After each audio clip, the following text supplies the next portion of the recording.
जब आपने elite batch join करा, कैसे तुमने उसको पूरा सिस्टमेटिक मतलब बनाया अपना प्लान कि ये बैच मैंने ले लिया है, अब मुझे कब क्लासेस देखनी है, कब मुझे सेल्फ स्टडी करनी है, प्रैक्टिस शीट्स हैं, प्रैक्टिस बुकलेट्स हैं, टॉपिक टेस्ट हैं। तो क्या आपने जब ये सारी चीजें फॉलो करी, क्या आपको एक वैरायटी मिली थी इनमें? सब वैरायटी तो सब में अलग ही थे। टॉपिक टेस्ट के क्वेश्चन पूरे अलग थे, फिर हाँ। बुकलेट्स के क्वेश्चन पूरे अलग थे, फिर आप लोग जो क्लास में करवाते थे वो पूरे अलग थे। और बुकलेट्स के जो वीडियो सोल्यूशन है ये तो बहुत यूनिक फीचर है क्योंकि कोई ऐसे यूजुअली प्रोवाइड कराता नहीं है। पहले मॉक का स्कोर याद है कितना आया था? मेरा फिक्स शेड्यूल था, मंडे वेडनेसडे फ्राइडे मुझे मॉक लगाना ही है। लोएस्ट स्कोर याद है डीएलआर में कितना गया है मॉक में?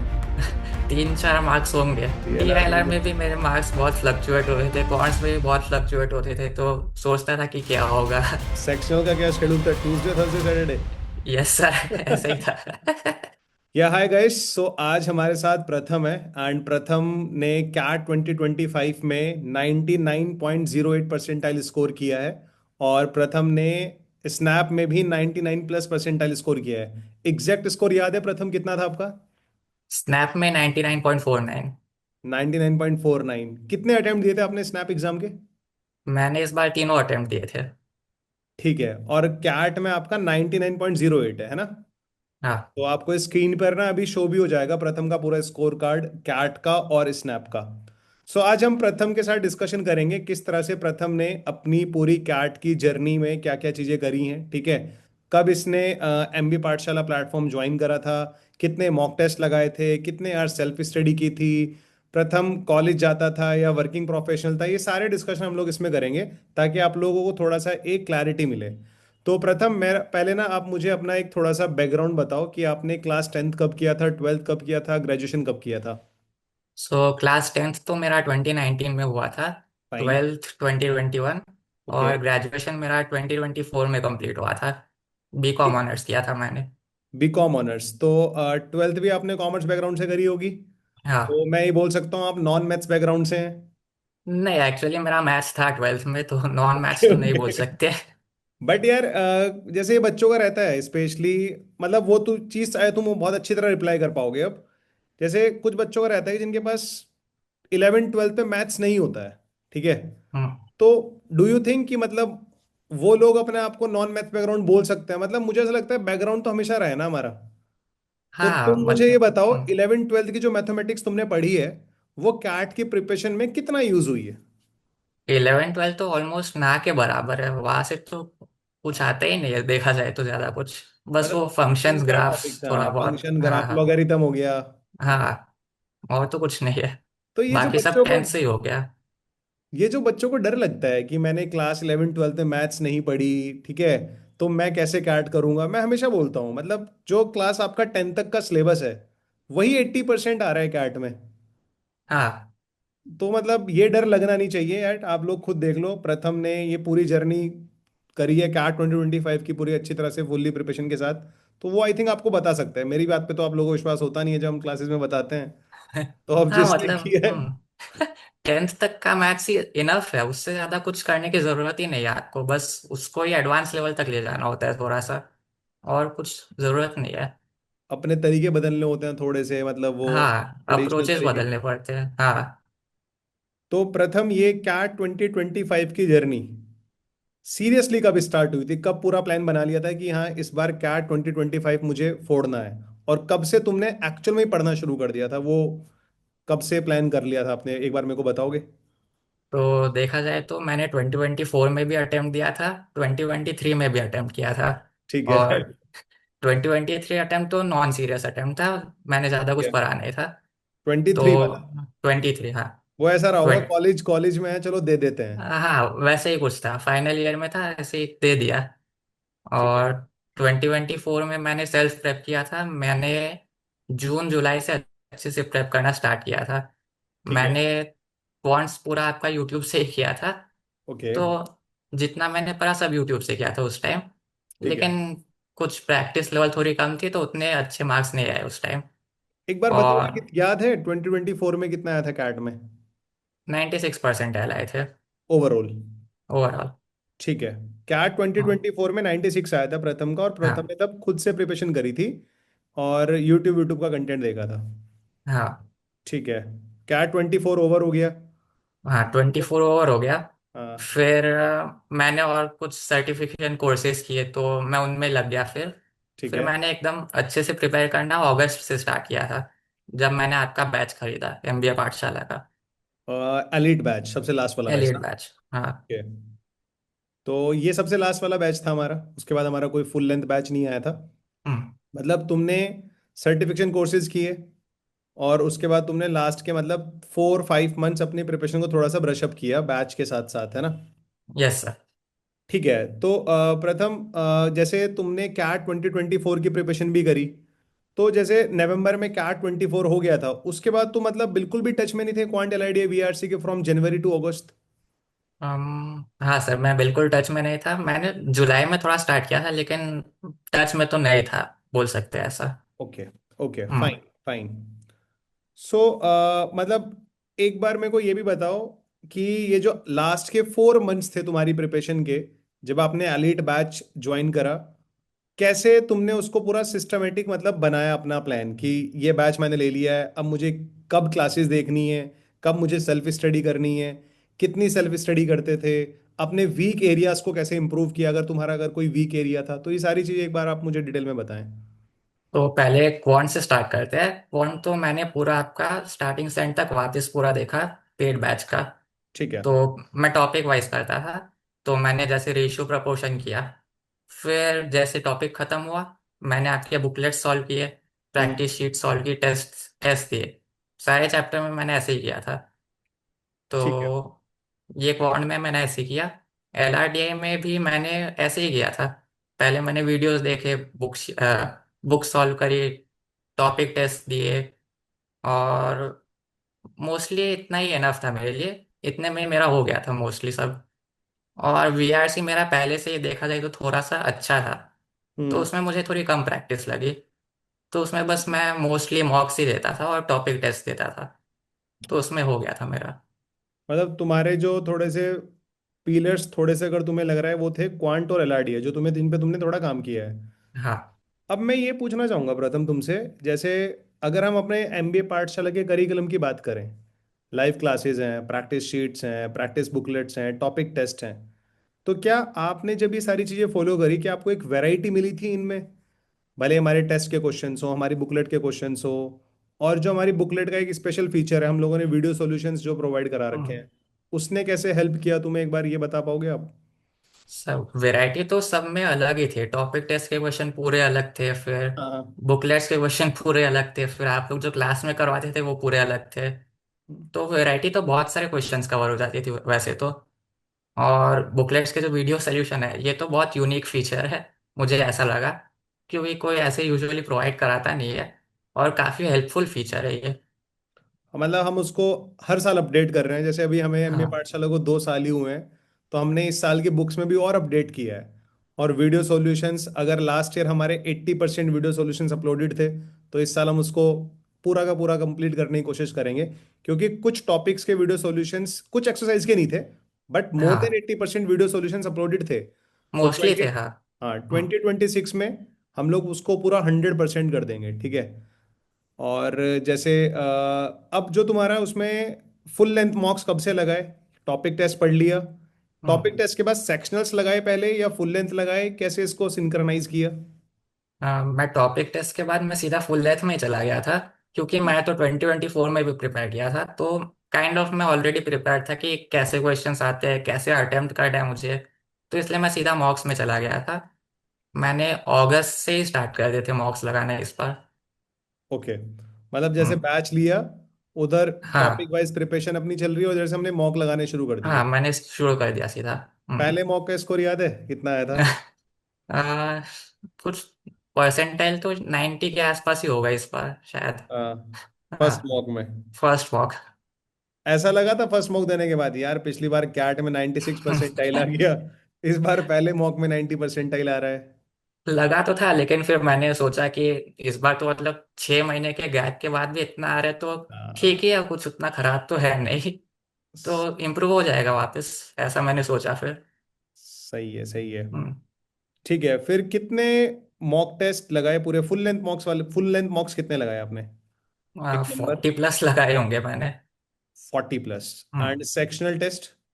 सेक्शनल्स भी मैंने एटलीस्ट 15-20 लगाए होंगे 15-20 पर सेक्शन? पर सेक्शन।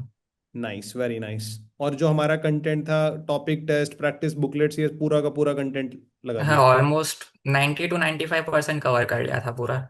नाइस नाइस नाइस, बढ़िया है बढ़िया है। कैट के प्रीवियस ईयर क्वेश्चंस कितने करे थे? सारे 17 to 24? हाँ, सारे कवर कर लिए थे। बहुत ही बढ़िया, बहुत ही बढ़िया। तो जैसे अब मैं तुम्हें, जैसे तुमने अगस्त सितंबर अक्टूबर नवंबर 4 महीने तुमने अच्छी तरह से प्रिपरेशन करी है, मतलब इन 4 महीनों में तुम्हारा कोई ऐसा भी था कि कोई डाउन फेज गया है यार, सी इस बार तो हो सकता है पहले से भी कम आ जाए स्कोर, ऐसा कुछ लगता था? मतलब वो प्रॉब्लम को तुमने कैसे डील किया, अगर ऐसा कुछ लगा है तो तुम्हें वो बताओ पहले। हाँ, जैसे कभी कभी मॉक्स में कम स्कोर आ जाते थे, हाँ।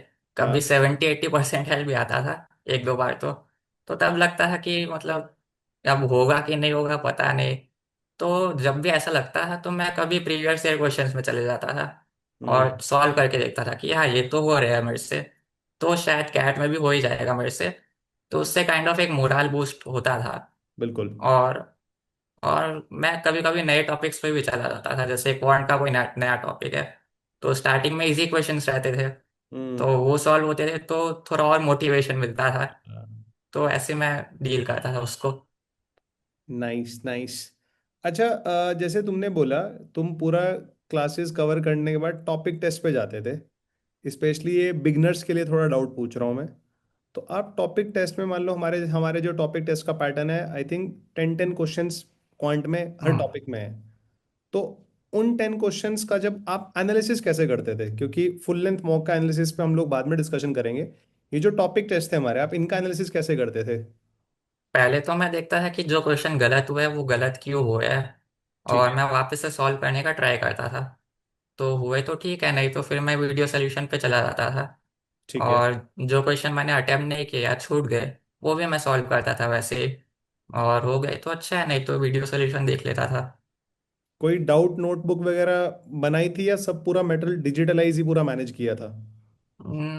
पूरा नोट्स बनाए हैं मैंने, जैसे फॉर्मूला शीट्स वो सब मैंने बना के रखी है। नाइस। बाकी सब तो मिस्टेक्स एंड ऑल तो याद रहते थे कि क्या क्या क्या गलती हो रही है। ओके।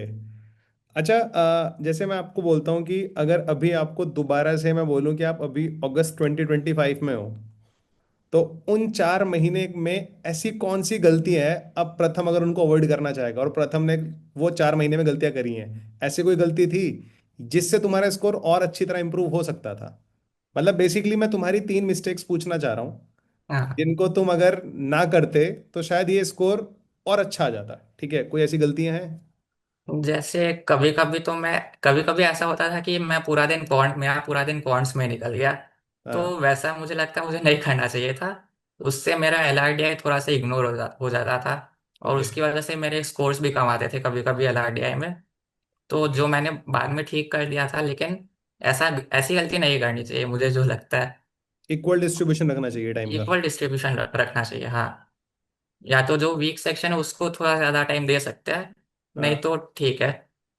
और मैंने जैसे अगस्त में स्टार्ट किया, तो अगस्त में स्टार्ट नहीं करना चाहिए था, थोड़ा और पहले स्टार्ट करना चाहिए था मुझे। हाँ, तो जिससे मेरा प्रिपरेशन थोड़ा कंजस्टेड नहीं होता। जैसे मेरा बहुत हेक्टिक हो गया था थोड़ा स्केड्यूल, थोड़ा पहले से स्टार्ट करता तो शायद मैं और अच्छे से प्रैक्टिस कर पाता। तो और ठीक तो है। कोई गलती याद नहीं आ रही है अभी। दो गलती बताई है आपने, एक तो आपने बोला कि हम्म। हमें टाइम का इक्वल डिस्ट्रीब्यूशन रखना चाहिए था, हम्म। और प्रथम की जो सेकंड मिस्टेक प्रथम को लगती है वो ये है कि प्रथम को अगस्त में स्टार्ट ना करके थोड़ा और पहले स्टार्ट करना था। प्रथम, आपके 12th में कितने परसेंटेज मार्क्स आए हैं यार? 12th में 88%। 88%? ये मैं इसलिए पूछ रहा हूँ कि एक बच्चा जिसके 12th में 80% प्लस मार्क्स हैं, आपके अकॉर्डिंग एक आइडियल टाइम कितना होना चाहिए कैट के प्रिपरेशन का, अगर कोई डेडिकेटेडली प्रिपेयर कर रहा है? ठीक है, एक आइडियल टाइम 8 मंथ्स 12 मंथ्स, कितना टाइम आइडियली लगता है एक बच्चे को अच्छी तरह से प्रिपरेशन करने में? सर, आई थिंक अगर वो बच्चा फुल टाइम प्रिपेयर कर रहा है, पूरे दिन प्रिपेयर कर सकता है, तो जून से भी इनफ है। जून से स्टार्ट करे तो हो जाता है उतने टाइम में, नवंबर तक। और अगर कोई वर्किंग प्रोफेशनल या कॉलेज गोइंग स्टूडेंट है तो मे बी फेब मार्च से स्टार्ट करना चाहिए उसको। फेब मार्च से। हम्म। सेफर साइड पे जैसे मैं बोलता हूँ बच्चों को कि अगर आपको लग रहा है आपके 10th 12th एवरेज है, ग्रेजुएशन एवरेज है, आप एक एवरेज स्टूडेंट हो, तो एक जितना जल्दी पहले स्टार्ट कर लो उसका कोई लॉस तो है नहीं। हाँ, वो तो है। और जनवरी से मतलब मेरे को लगता है कि एक आइडियल टाइम रहता है कि आप लोग अपनी हम्म। प्रिपरेशन स्टार्ट कर लो। जनवरी में नहीं कर पाई तो चलो फरवरी से कर लो, स्पेशली फॉर दो जो बच्चा कॉलेज जा रहा है या वर्किंग प्रोफेशनल है। ठीक है। अच्छा, सेल्फ स्टडी कितने आवर्स की होती थी पूरे दिन में? Self study. क्लासेस मेरे। क्लासेस का टाइम काउंट मत करना उसमें। अच्छा। हाँ। 6 आवर्स तो हो ही जाती होगी शायद। 5 to 6 आवर्स। और फिर बाकी क्लासेस भी आपकी कम से बाकी कम दो क्लासेस। क्लासेस तो रहती थी जहां तक मुझे याद है डेली। हाँ। लास्ट में तो और बढ़ गई थी, लेकिन दो क्लासेस तो रहती थी क्योंकि हमारा लास्ट बैच था ना ये। हाँ। हाँ। ठीक है। तो फिर जैसे ये कैट से एक महीने पहले जब हमारा नवंबर स्टार्ट हुआ था, 30th नवंबर को हमारा एग्जाम था, तो लास्ट 30 डेज में कितने मॉक्स लगाए थे, कुछ नंबर याद है? मैं वीक में एटलीस्ट 3 मॉक तो लगाता ही था। मेरा फिक्स शेड्यूल था, मंडे वेडनेसडे फ्राइडे मुझे मॉक लगाना ही है। तो ओके।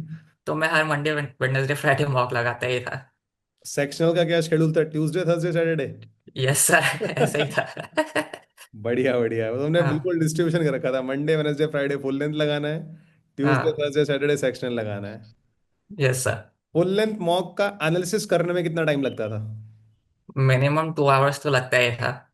ये और मैं ये मैक्सिमम मैं तो। इसलिए पूछ रहा हूँ क्योंकि मैं बच्चों को बताता था कि 2 घंटे तो देखो कम से कम लगेगा। हाँ। हाँ सही है सही है। और मैक्सिमम? मैक्सिमम तो कभी 4 5 आवर्स भी चला जाता था। वेरी नाइस वेरी नाइस, बढ़िया बढ़िया। ठीक है। कौन सा ऐसा सेक्शन है जिसने बहुत परेशान करा है, मॉक के स्कोर बहुत लो जाते थे, फिर लगता था अरे यार ये सेक्शन इस बार डुबा ना दे पूरा स्कोर? सर DILR कॉन्स दोनों है। DILR में अरे यार डीएलआर में DILR तो में भी मेरे मार्क्स बहुत फ्लक्चुएट होते थे, कॉन्स में भी बहुत फ्लक्चुएट होते थे, तो सोचता था कि क्या होगा। कभी बहुत अच्छे आते थे, कभी कम आ जाते थे, ऐसा होता था। ओके। लोएस्ट स्कोर याद है डीएलआर में कितना गया है मॉक में? आ, 3 4 मार्क्स होंगे। ओके, और हाईएस्ट? हाँ।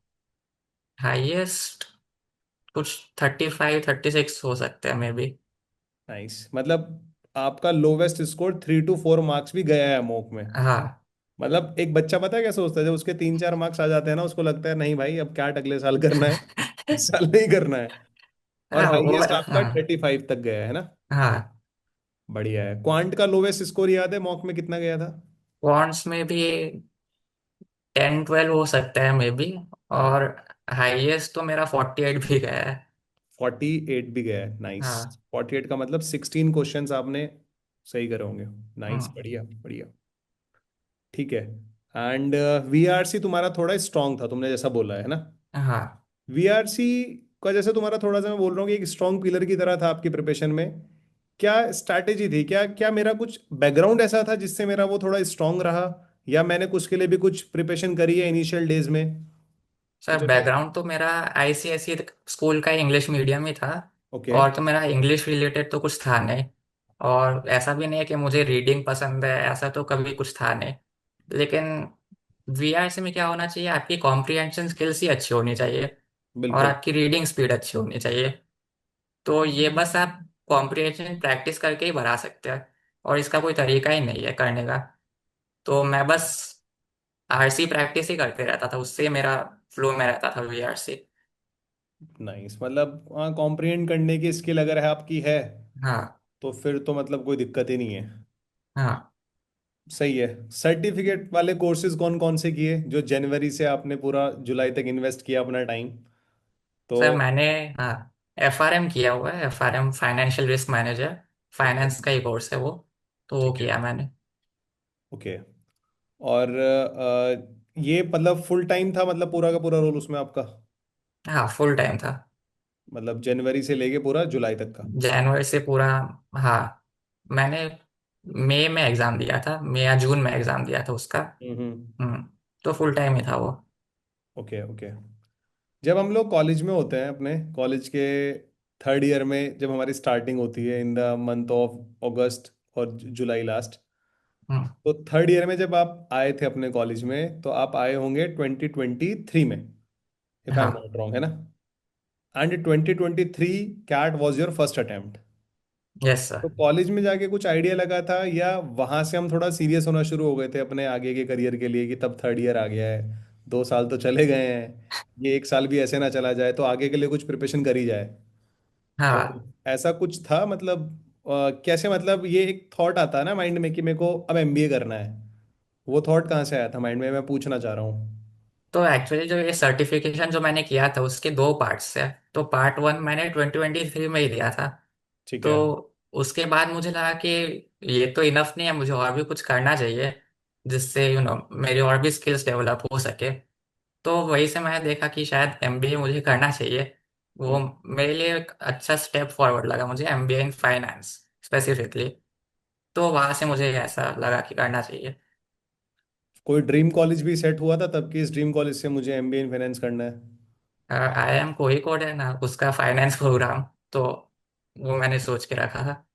तो अभी मतलब पूरा प्लान है इस साल जाने का, मतलब, या मतलब जो हमारा अभी तो आई थिंक कॉल्स आई नहीं होंगी ना? कॉल्स, इसकी कॉल्स आ गई कोड की, और और कौन इंटरव्यू कौन भी सी कॉल्स आ शेड्यूल हो गई गई। हैं? कौन कौन सी कॉल्स आ गई हैं अभी? और एमडीआई की आ गई, उदयपुर आ गई, और बीबीआईएम्स ऑलमोस्ट सारी आ गई उसकी तो। ठीक है। और हाँ, शायद इतनी आई है अभी तो। ओके, अभी और वेट चल रहा होगा, है ना? हाँ। सही है, सही है। और होप सो और भी आ जाएंगे, क्योंकि अभी तो कुछ वेटिंग वेटिंग क्लियर होती है, बाद में भी आती रहती हैं। हाँ। एंड इंटरव्यू कब है आपका? I am going. मेरा कोझीकोड का है, मेरा 23 मार्च को है। 23 मार्च को। तो जीडीपीआई की प्रिपरेशन पीक पे होगी अभी। हाँ, वो तो चल ही रही है एकदम। Nice, nice. अच्छा, you also scored 99.49 percentile in SNAP exam. Yes. CAT की प्रिपरेशन के बाद स्नैप की प्रिपरेशन के लिए ऐसा क्या किया था? कुछ अलग से किया था, या कैट की प्रिपरेशन के टाइम पे ही वो ओमेट्स के लॉजिकल रीजनिंग के टॉपिक्स कवर कर लिए थे? कैसे, मतलब ये जो दोनों की प्रिपरेशन में थोड़ा सा डिफरेंस है हम्म। मेरे अकॉर्डिंग, ठीक है? तो क्या हाँ। आपको भी ऐसा लगता है, या और उसके लिए आपने क्या किया? मैंने वोमेट्स की प्रिपरेशन कैट के बाद स्टार्ट की थी। ठीक है, और 1 दिसंबर मान लेते हैं। हाँ, हम्म। तो क्वांट्स में तो एज सच कुछ डिफरेंट करने की ज़रूरत नहीं है, जो आता है वो कैट से ही होता है और थोड़ा बिल्कुल। इजियर लेवल पे होता है। तो उसमें तो कुछ ज़रूरत पड़ी नहीं। एलआर में तो पूरा अलग ही है, इसमें तो एनालिटिकल रीजनिंग, क्रिटिकल रीजनिंग वो सब भी आता है। तो उसके भी मैंने ओमेट्स के आपके जो क्लासेस होते थे वो मैं देखता था। ठीक है। और आपकी यूट्यूब की प्लेलिस्ट है वो तो काफ़ी अच्छी है। तो रीजनिंग वाली ना? हाँ, रीजनिंग वाली तो वो भी मैंने पूरी देखी। तो वही से मेरा पूरा लॉजिकल रीजनिंग वाला सेक्शन कवर हो गया था। और इंग्लिश के तो क्लासेस भी होते ही रहते थे, उसके मैंने यूट्यूब से किए। करिश्मा मैम की क्लासेस थी प्रीवियस ईयर की, वो भी देखी मैंने। और हिमांशु सर के ग्रामर सेशंस वो भी काफ़ी अच्छे थे, तो वो हम्म। भी मैंने देखे। तो उससे मोस्टली सब कवर हो गया था। Okay, okay. कितने अटेम्प्ट दिए थे आपने स्नैप एग्जाम के? तीनों अटेम्प्ट्स दिए थे। तीनों अटेम्प्ट दिए थे। हाईएस्ट स्कोर तुम्हारा कितना आया है? हाईएस्ट मेरा 51.25। कौन से स्लॉट में आया, और ये? Third slot. थर्ड स्लॉट में। ठीक है। और लोवेस्ट कितना था स्नैप में? लोएस्ट आई थिंक 42 था। ओके, 42। ठीक है, ठीक है। जैट में आपने जैट की प्रिपरेशन फिर स्नैप के बाद स्टार्ट की? नहीं, मैं स्नैप के साथ ही करता था वो। ओके, ओके, ठीक है। तो कुछ ऐसे, मतलब तुमने जैसे वो तो बता ही दिया अपने जो तुम्हारी गलतियां हैं, कि इक्वल टाइम डिस्ट्रीब्यूशन करना है अपने को, और थोड़ा सा अगर पहले प्रिपरेशन स्टार्ट कर ले तो अपने को और फायदा ही होता। हाँ। कुछ और ऐसे मंत्राज हैं जो तुम अपने जूनियर्स को बता सकते हो, कि यार अगर तुम कैट के प्रिपरेशन कर रहे हो, या हमारे यूट्यूब से कर रहा है बच्चा, या हमारे पेड कोर्सेज से कर रहा है, उनके लिए कुछ मंत्रा, या कोई कहीं और से भी कर रहा है उनके लिए कोई मंत्रा है? क्योंकि बच्चों को हम इतना कुछ बोलते हैं क्लासेस में, तुम्हें भी बोलते थे, ठीक है? तब शायद वो बातें बड़ी अजीब लगती हैं, अरे यार 2 घंटे में कहाँ होता है एनालिसिस, मैं तो आधे घंटे में कर लेता हूँ, सर कह रहे हैं 2 घंटे लगेंगे। हाँ। हम एक, मतलब तुम्हें भी याद होगा, मैंने अपनी लाइव क्लासेस में कम से कम तुम्हारे वाले बैच में भी 8-10 बार तो कम से कम बताया होगा, पहले लाइव हाँ। क्लासेस करनी है, फिर प्रैक्टिस शीट करनी है, फिर प्रैक्टिस बुकलेट से लगाने हैं, हाँ। फिर टॉपिक टेस्ट करना है। तो ये सभी चीजें तुम, क्योंकि तुमने वो स्कोर जस्ट अभी रिसीव, मतलब तुम्हारा आया है, तो अपने जूनियर्स को तुम क्या बोलना चाहोगे कि हम हमारी बातें ढंग से मान लें तो अच्छा स्कोर आ जाएगा, या कुछ और एक्स्ट्रा अगर उनको करना है तो वो भी आप बताओ।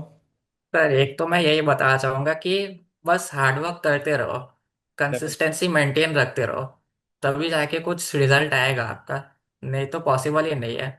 आप एक दिन करोगे, दूसरे दिन अच्छे से नहीं करोगे, फिर तीसरे दिन करोगे, तो ऐसा पॉसिबल नहीं है। आपको कंसिस्टेंसी रखनी पड़ती है। और अपने मेंटर्स की बात सुनते रहो, मेंटर्स जो बोल रहे हो उसकी बात मानो। आप जो भी कोचिंग से कर रहे हो, उनके जो मेंटर्स है वो काफ़ी एक्सपीरियंस्ड है, उनकी बातें मानो। तो वो आपके अच्छे अच्छे के लिए ही बोल रहे हैं जो भी बोल रहे हैं। और मॉक्स देते रहो, जितने मॉक्स दो उतना अच्छा है आपके लिए। 40+, 50+, और एनालिसिस करो। हम्म। और बस, और तो एक्स्ट्रा कुछ है नहीं जो मैंने किया होगा या मुझे मुझे बताना है। सही है, सही है। हम्म। एंड जैसे एलीट बैच में एक दो बच्चों के माइंड में ये भी रहता है कि यार टाइम कम है, ठीक है, क्योंकि हमारा सबसे लास्ट बैच होता है, स्टार्ट होता है। तो तुम्हारे साथ सबसे बड़ा बेनिफिट ये था कि तुम वर्किंग प्रोफेशनल नहीं थे, तुम्हारे पास फुल्ली हम्म। मतलब पूरा टाइम अवेलेबल था। हाँ। लेकिन अगर कोई बच्चा कॉलेज जा रहा है या वर्किंग प्रोफेशनल है, वो डेली सिर्फ 2 आवर्स सेल्फ स्टडी के निकाल सकता है। तो उसको तो आई हाँ। थिंक तुम्हारे अकॉर्डिंग कब से प्रिपरेशन स्टार्ट कर देनी चाहिए उस बच्चे को? उस अगर सिर्फ 2 आवर्स है तो तब तो बहुत पहले स्टार्ट कर देनी चाहिए। जैसे जनवरी आइडियल टाइम होगा तब तो, फिर आई गेस। क्योंकि लाइव क्लासेस भी होती है, हाँ। कॉन्सेप्चुअल क्लासेस है ना। हाँ, फिर लाइव क्लासेस करनी होती है, फिर आपको प्रैक्टिस भी करनी होती है, तो काफी टाइम लगता है ये सब करने में, मॉक्स भी लगाने होते हैं। हाँ। हम्म। एक जो बच्चे मुझसे बोल पूछते हैं, मैं तुमसे पूछूंगा, कितने नंबर ऑफ क्वेश्चंस पर टॉपिक क्वांट में लगाने चाहिए? ये तुमने 100 तो तुमने मिनिमम तुमने तो लगाने नहीं ही पूछा था चाहिए। मुझसे क्लास में। नहीं। तो तुम बताओ पर टॉपिक कितने क्वेश्चंस लगाने चाहिए मिनिमम, मतलब एक थोड़ा क्लैरिटी मिल जाए उस टॉपिक की, किस हाँ, टॉपिक में कितनी वैरायटी है। मिनिमम 100 तो लगाने ही चाहिए। ये तो मतलब बहुत ही मिनिमम है आपको। मतलब ऑन एन एवरेज 300 तो लगाने ही चाहिए, अगर आपको अच्छे से क्लैरिटी चाहिए तो उस टॉपिक के लिए। तो और मास्टरी चाहिए तो तब तो 500 600 क्वेश्चंस तो लगाने ही पड़ेंगे आपको। नाइस। और हम्म। कितने एलआरडीए सेट्स तुमने अपनी पूरी जर्नी में सॉल्व करे होंगे? कोई नंबर? अराउंड 300 400 तो किए ही होंगे आराम से। Okay, okay. उससे ज्यादा ही किए होंगे शायद। क्योंकि मुझे लग रहा है अगर तुमने 30 मॉक्स भी लगाए हैं, हम्म। तो ऑन एन एवरेज हर एक मॉक में अगर मैं 5 सेट भी मान लूं, हाँ, 150 सेट्स तो वही वन हुए। फिफ्टी तो वही हो गए। हम्म। और फिर अगर विजय सर की बुकलेट्स भी सॉल्व करी हैं, टेस्ट भी सॉल्व करे हैं, क्लासेस भी देखी हैं, तो मुझे लग रहा है नंबर 500 क्रॉस होगा प्रथम, अगर थोड़ा सा, हो सकता है। है ना। हाँ। बढ़िया है, चलो। तो फाइनली इस बार तुम्हें कॉलेज मिल जाएगा, टेंशन ना लो, ठीक है। यस, और जीडी होपफुली। जीडी हाँ हाँ, डेफिनेटली मिलेगा। जीडी पे प्रोसेस पे थोड़ा सा और फोकस हो जाओ, जैसे तुम अपने कैट के लिए थे। और कहीं और अगर तुम्हें लगे एमबीए पाठशाला की रिक्वायरमेंट है आगे, जीडी पे अभी चल रहा है, तुम्हारे और कितने पीआईज कराने हैं तो तुम टीम को बता सकते हो। मॉक पीआईज भी कराओ अपने, पूरा किसी भी एंगल से ज़रूरत है तो जीडी पे की टीम भी फुल्ली अवेलेबल है, हमारे मेंटोर्स हैं जो बच्चों को इसी में गाइड कर रहे हैं। बाकी कुछ और अपने जूनियर्स के लिए कुछ बोलना चाहोगे जो इस साल बच्चे कैट 2026 की प्रिपरेशन कर रहे हैं, तो उनके लिए कुछ? बस स्टार्ट करो, स्टार्ट करो बस। ज्यादा सोचो मत, बस स्टार्ट करो और मेहनत करते रहो। और एग्जाम एकदम अच्छे से दो, बिना नर्वस होके, तभी जाके रिजल्ट आएगा। बिल्कुल सही बात है, सही हम्म। बात है। चलो प्रथम, हम एक बार तुम अभी कॉलेज पहुंचो, जब कॉलेज पहुंचोगे उसके बाद भी तुम्हारा एक इंटरव्यू लेना है कि आफ्टर कैट वाली प्रिपरेशन कैसे करी है तुमने, उसके बारे में हाँ। डिस्कशन करेंगे। और अचीवर्स मीट में मिलेंगे हम लोग, ठीक है। Sure sir. कौन सी सिटी में रहते हो आप? कोलकाता। कोलकाता। तुम्हें दिल्ली आना पड़ेगा, ठीक है। अचीवर्स आ मीट में। जाऊंगा सर, हाँ। बिल्कुल, चलो ठीक है। All the best for GD पे, यहाँ। Thank you sir. ओके।